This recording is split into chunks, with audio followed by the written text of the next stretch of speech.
L'été, c'est notre saison préférée, mais pas pour les cheveux. Je vous partage quelques astuces et quelques conseils pour que vos cheveux passent un bel été comme vous. Allez, on y va.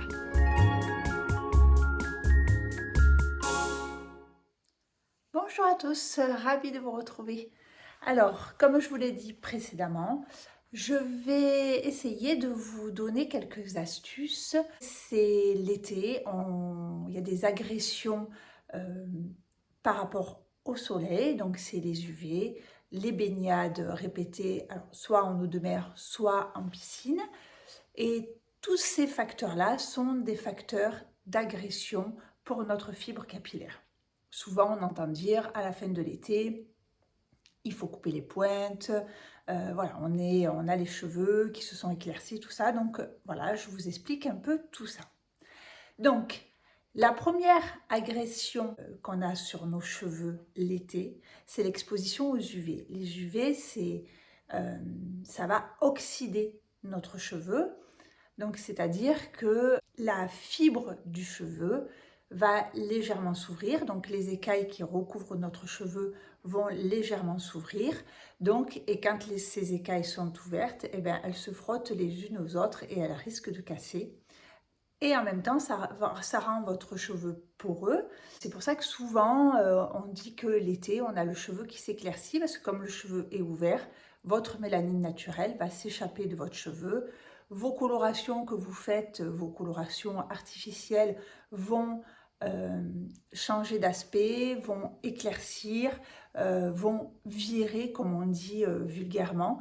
C'est parce que les pigments qu'on a mis aussi à l'intérieur du cheveu vont s'échapper du cheveu. Alors, pour protéger les cheveux de cette première agression, les UV au soleil, ben, il n'y en a pas beaucoup. Voilà.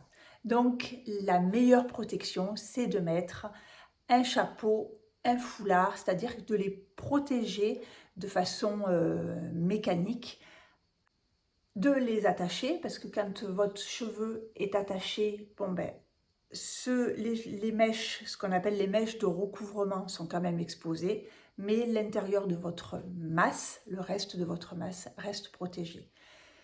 Donc ça, c'est la première protection solaire par rapport aux cheveux, c'est les accessoires, chapeau, casquette.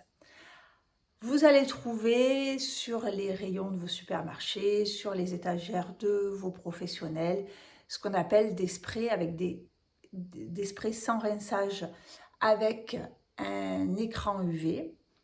Alors ça, c'est bien vraiment quand vous avez une journée de forte exposition, c'est-à-dire que vous allez passer une journée entière à la plage, une journée entière à la piscine, une journée où vous allez promener, vous allez aller en randonnée, des choses comme ça, parce que c'est quelque chose qui va falloir appliquer régulièrement, c'est-à-dire que le filtre solaire, il a ses limites, au bout d'un moment, il n'est plus efficace.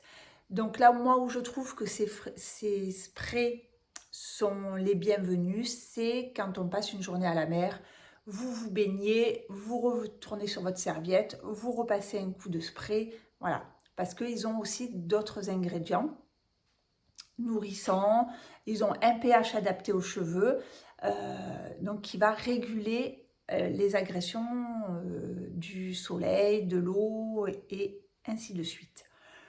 Donc ces sprays, voilà, c'est en journée, et en plus ça humidifie, ça mouille quand même un peu le cheveu. Donc si vous avez un brushing, si vous ne voulez pas avoir les cheveux mouillés, c'est pas ce qui va vous protéger le mieux. Donc meilleure protection pour le soleil, les accessoires. Ensuite, on a les agressions qui sont dues à l'eau de mer ou à l'eau des piscines. Alors ça, souvent, on le sait, on peut pas, enfin, on le sait pas. C'est-à-dire que le cheveu est réactif au pH. C'est-à-dire que, comme je vous disais, vous avez votre cheveu avec vos écailles et selon le pH auquel le cheveu est exposé, ces écailles vont s'ouvrir ou se fermer. C'est-à-dire que on a un pH acide, les écailles vont se fermer. On a un pH basique ou alcalin, les écailles vont s'ouvrir. C'est pour ça que nous, en coiffure, quand on veut faire une coloration, une permanente, quand on veut faire une chimie, on va changer le pH du produit. C'est pour ça qu'on utilise de l'ammoniac qui a un pH alcalin qui va ouvrir les écailles du cheveu pour qu'on puisse venir travailler ou la couleur, ou la frisure, ou le lissage. Voilà, c'est pour ça qu'on utilise toujours ces produits chimiques parce que le cheveu y est sensible.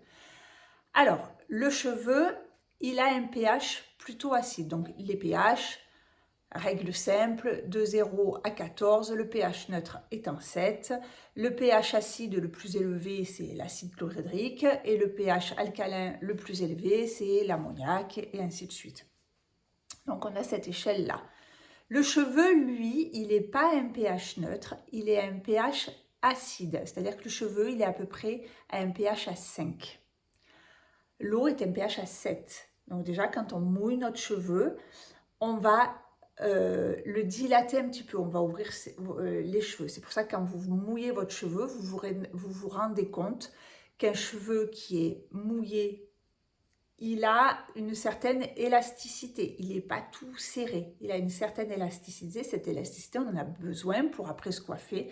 Et en séchant avec l'air, l'eau disparaît, le cheveu petit à petit retrouve son pH. Ce qui se passe quand on fait des baignades en eau de mer, c'est que ces eaux-là ont un pH plutôt alcalin. C'est-à-dire qu'une piscine, vous voyez bien que si vous avez une piscine, vous, à la maison, ce que vous faites toutes les semaines, c'est de contrôler le pH de votre eau. Parce que vous voulez maintenir un certain taux de pH qui est compris entre 7,4 et 7,6 à peu près. Donc ça veut dire qu'on a un pH qui est alcalin. Et l'eau de mer est encore plus alcaline, c'est-à-dire que l'eau de mer est à peu près, alors ça dépend si on est à l'océan, en Méditerranée ou aux Caraïbes, peu importe, l'eau de mer salée, elle est à environ au pH de 8. Donc, quand vous vous baignez, si vous mouillez votre cheveu, qu'est-ce qu'il fait? Bouf, il se dilate. Et c'est ce qui va, le temps que le cheveu sèche, tout ça, il y a toutes ces agressions dont j'ai parlé, c'est une cascade, hein, c'est des réactions en chaîne qui s'ensuivent, qui vont sensibiliser votre cheveu. Donc, la meilleure façon, moi, ce que je conseille souvent au salon, c'est-à-dire qu'il ne faut pas avoir peur le soir, quand vous rentrez d'une journée où vous vous êtes baigné dans des eaux, comme on a dit, plutôt alcalines, il ne faut pas avoir peur de se laver les cheveux. Voilà. Alors, deux possibilités. Soit vous prenez votre douche, vous faites un tout léger shampoing très vite fait et un conditionneur. Sinon, ce que vous pouvez faire, c'est rincer vos cheveux, appliquer un conditionneur sur vos longueurs et pointes. Un conditionneur, ça ne s'applique jamais en racine, hein, c'est parce que ça va graisser votre cuir chevelu, ce n'est pas le but. On veut juste, comme je l'ai dit dans une vidéo précédente, c'est le cheveu qui a besoin d'être hydraté, pas votre cuir chevelu. Le cuir chevelu, il est hydraté naturellement par le sébum, sauf cas de cuir chevelu déshydraté, bon bref, voilà. Donc vous faites votre conditionneur. Et le conditionneur est important, ce qu'on appelle conditionneur ou soin ou après-shampoing, c'est que souvent par les fabricants, ils ont justement un pH qui est plus acide que l'eau, c'est-à-dire qu'ils ont souvent un pH qui est aux alentours de 6.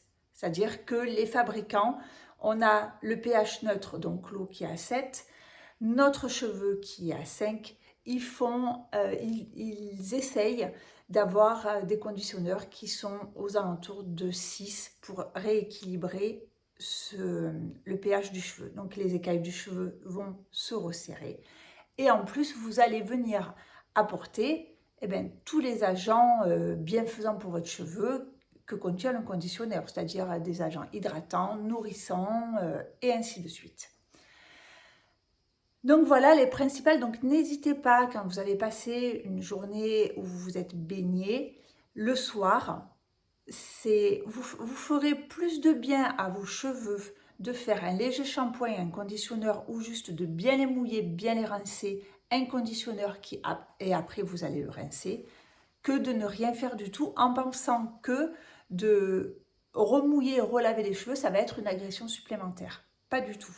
Voilà. Souvent, on a des idées comme ça contradictoires. Et non, non, n'ayez pas peur de relaver et faire un soin à vos cheveux le soir. Donc ça, c'est vraiment, on va dire, de protéger vos cheveux. Et là, vous allez, on va dire, temporiser toutes ces agressions.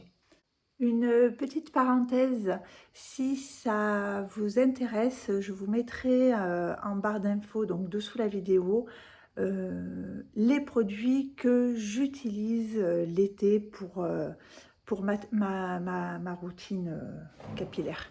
Voilà, allez, je vous laisse. Et après, moi, ce que je vous conseille de faire, c'est-à-dire que quand l'été est fini ou quand vous rentrez de vacances ou d'un séjour ou voilà, quand vous savez que voilà, l'été se termine et tout va rentrer dans l'ordre, ce qui est bien aussi, c'est...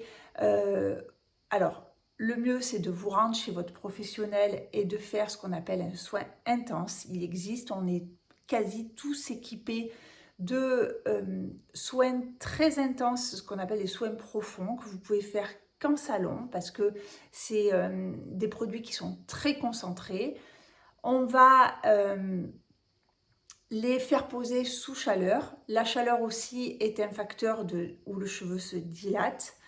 Donc ça l'était aussi par rapport à la chaleur, on a un cheveu qui se dilate. Donc les effets, les produits qu'on vient de mettre peuvent rentrer, enfin peuvent pénétrer dans votre cheveu. Donc voilà, on fait vraiment un soin profond, un soin réparateur. Alors il y en a plusieurs sortes, il y a des soins. Alors ce que vous pouvez demander par exemple, c'est ou un soin à la kératine, c'est-à-dire que la kératine c'est ce qui compose la fibre de notre cheveu, donc qui va réparer les petites écailles qui ont souffert cet été. Soit un soin à l'acide hyaluronique, donc ça c'est des soins qui sont hydratants parce que vous avez un cheveu qui est desséché, donc il va avoir besoin, voilà, l'acide hyaluronique, vous savez, elle a un pouvoir d'absorption, elle prend en eau, je ne sais plus combien de milliers de fois son poids. Et après, on a des soins réparateurs. Là, il y a une technologie un peu plus au-dessus qui va vraiment réparer dans le cheveu. On a les écailles, au milieu, on a des fibres et on a des petits ponts comme ça qui tiennent notre cheveu et qui vont réparer ces petits ponts. Voilà, c'est des ponts à sulfure. Bon, voilà, on n'est pas là pour faire un cours d'expertise, mais pour vous donner les grandes lignes. On a ces 3 grands soins que vous pouvez faire en salon. Et après, sinon, si vous ne voulez pas vous rendre en salon, ce que vous pouvez faire, c'est quand vous rentrez, vous faites un bon shampoing, vous prenez votre conditionneur, vous le passez, donc vous en mettez une quantité vraiment généreuse pour que tous les cheveux soient vraiment imprégnés de soin. Une pince, un film de cuisine plastique sur les cheveux et ça, vous me le laissez poser au moins 1 heure. Voilà. Parce qu'on va maintenir, donc on va garder la chaleur de notre propre corps sous cloche, sous ce film. Et en plus, on va éviter que le soin s'évapore et que votre cheveu ait le temps de boire tout ça. Donc vous faites ça pendant les 3-4 shampoings à venir. Voilà, tant que vous voyez que vous n'avez pas vraiment une souplesse et une brillance dont vous aimez. Et voilà, pour réparer, c'est vraiment une cure là. On y va, on nourrit, on nourrit, on nourrit. Voilà comment protéger vos cheveux. Après, je voulais juste faire une petite parenthèse parce que ça, je le vois très souvent. Ne mettez pas d'huile sur vos cheveux. À part peut-être des huiles capillaires dans lesquelles, je vous le disais précédemment, ces huiles contiennent un filtre solaire. Donc là, pourquoi pas, elles ont été faites par une marque pour des soins capillaires, donc ils ont adapté leurs produits. Mais s'il vous plaît, pas de monoï, pas de gras sur vos cheveux. Quelquefois, c'est vrai qu'on a l'impression de bien faire en mettant quelque chose de huileux sur nos cheveux, mais pas du tout. L'huile, c'est comme sur la peau, ça fait comme une loupe et en fait, vous allez aggraver et intensifier les rayons UV qui vont venir taper sur votre cheveu. Donc ça, c'est vraiment à bannir. On ne met pas d'huile sur les cheveux. Voilà, j'espère que ces petits conseils vous seront utiles pour l'été.